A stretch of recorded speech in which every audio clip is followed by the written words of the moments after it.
magandang gabi sa inyong lahat. So, ngayon po ay magluluto tayo ng igado. Yung aking recipe po ay igado ng Ilocano. So, let's start guys. Magluluto na tayo. Bawang, sibuyas at luya.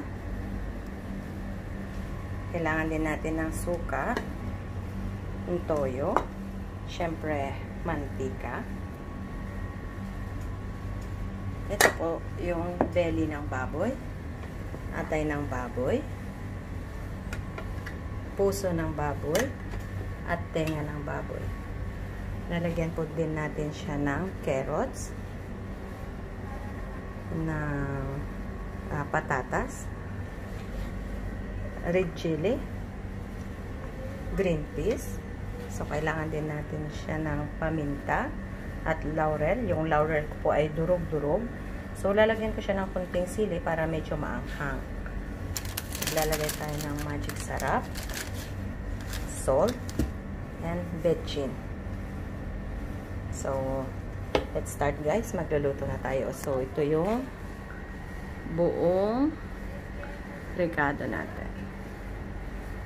So, let's go. Start na tayo. So, bago natin siya lagyan ng mantika, kailangan mainit na yung kaldero o yung kawali.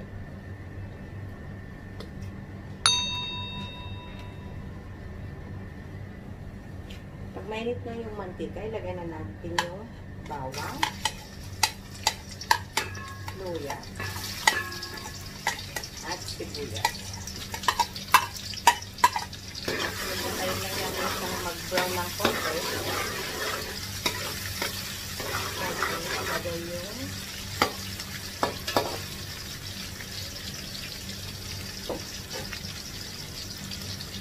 malasan siyang mag-brown.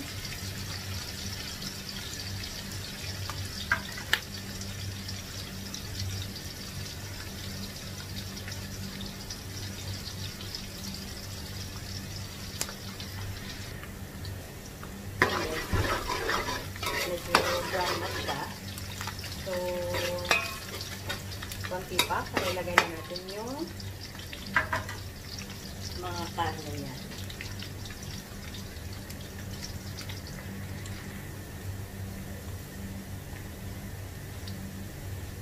So, ayan guys. Brown na yung bawang, sibuyas at luya. Ilagay na natin yung belly. Unahin natin yung belly kasi madali lang naman maluto yung atay. So, belly na. Actually guys, itong itong karne, yung belly, yung atay, yung tenga, tsaka yung puso, binoil ko na para mas madaling lutuin. Kasi mostly, minsan, pag mahaba yung time ko, hindi ko siya binoboil kasi mas masarap yung ganon, kasi ginigisa talaga. So, pero ngayon, binoil ko siya. Ayan, narinig niyo po yung tumutunog yan po yung lasal ng mga Muslim dito. Kasi nasa tabi lang kami ng Muslim nila. So, sa punan ko sa siya kami. Ano na siya? Yes,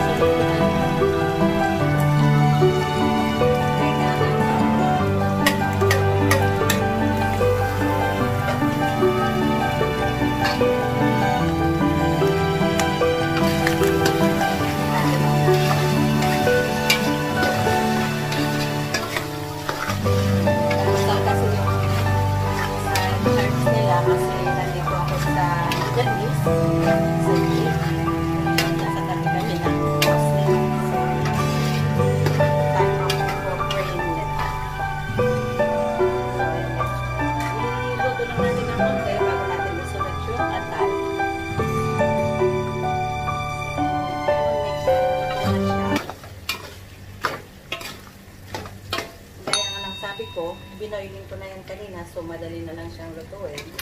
Kaya 5 minutes lang na, or 5 to more than 5 minutes, gano'n. Medyo okay na siya. So, ngayon, ilalagay ko na yung puso ng baboy. Tsaka yung atay.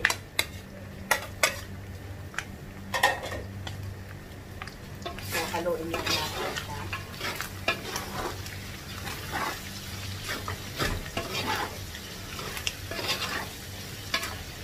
Hanggang medyo maluto.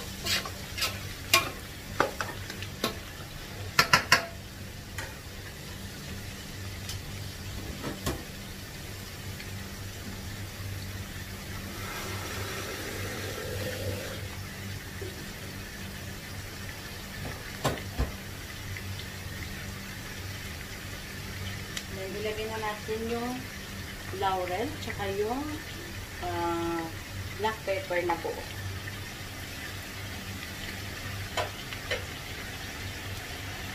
Para matanggal yung amoy ng karne.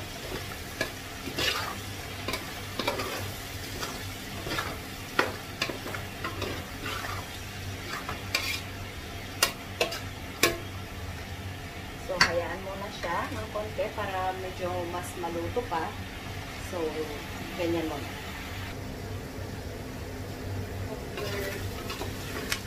Every 2 minutes, ihalo lang natin para hindi siya masunod sa iba pa.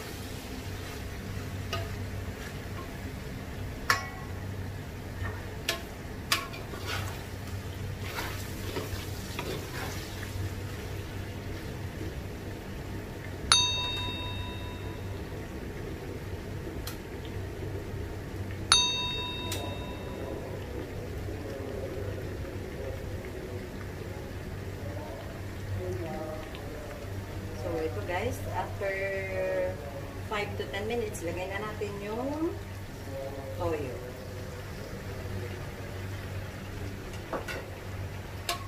Halo lang.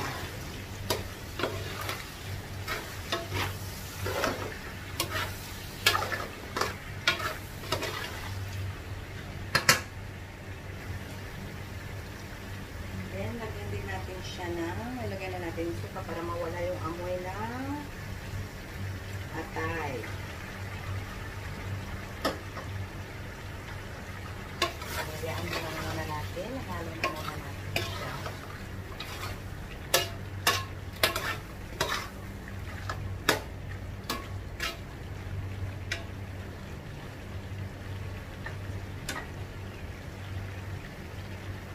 Then, ilagay ko na yung sili para medyo kakapit yung anghang niya.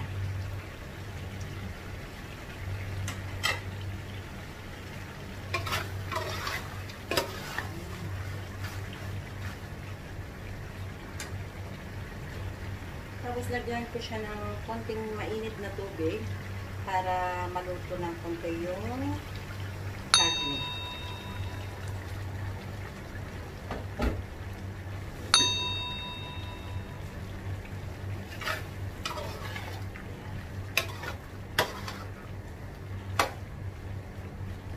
So, hayaan muna natin siya. Takpan ko muna para maluto pa yung karne. So, wait lang natin na maluto siya. Tsaka natin isahog yung mga gulay. Yan po within 5 minutes to 10 minutes. Ito na siya.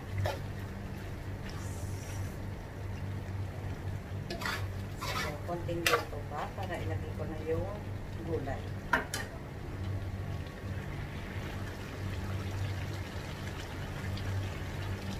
Ayan guys, after 10 minutes, ito na siya. So, pwede na natin ilagay yung gulay niya para sabay na silang maluto. First, yung patatas. Then, carrots. So, halo lang.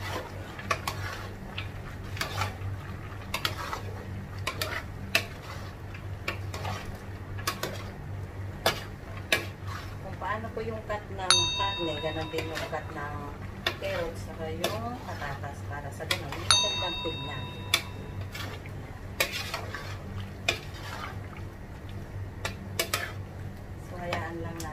na para maluto yung gulay. So, mga 5 to 7 minutes. So, okay na yan. So, guys, 5 minutes. Yes, medyo okay na yung patatas. Tsaka yung carrots. So, ilagay na natin yung capsicum or bell pepper na red.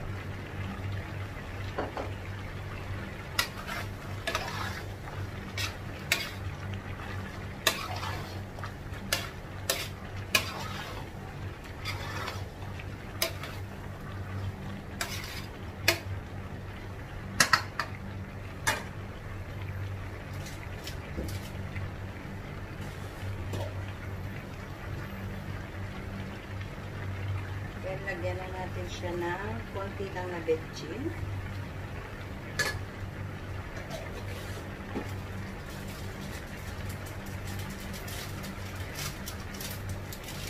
Then, magic sarap. Lagyan na natin yung magic sarap. Dalawa yung ilalagay ko kasi madami po kasi yung aking niluto. Then, salt. So, tansyahin lang natin guys ha, kasi depende sa dami ng niluluto nyo. Tsa, so,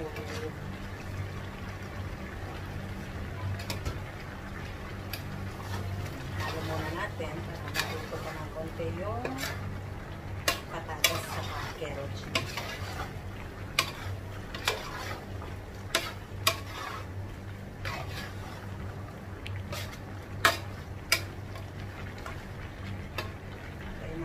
Yung carrots sa patatas. Gagawin natin nilagay yung green peas. Check natin kung luto na yung patatas niya.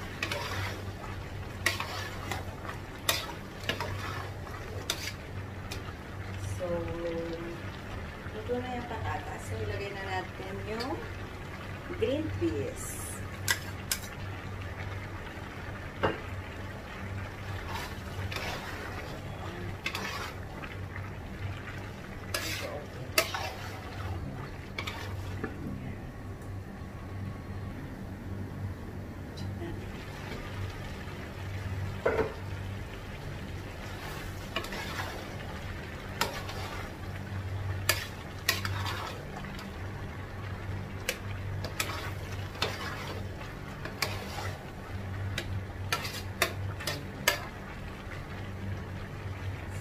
Medyo hilaw pa yung patatas sa konti pa. Let's see. Ayan. Ito na siya.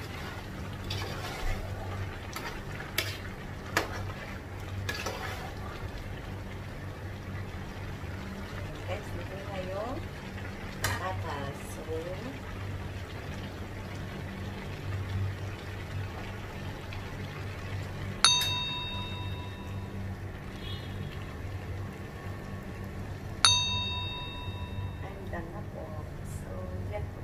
yan po yung igado ng Ilocano. Pero hindi kami pare-parehas ng luto. Pero ganyan po ako magluto. So, yun lang guys. Thank you. Ayan. So, luto na siya. Ayan po guys yung luto ng igado.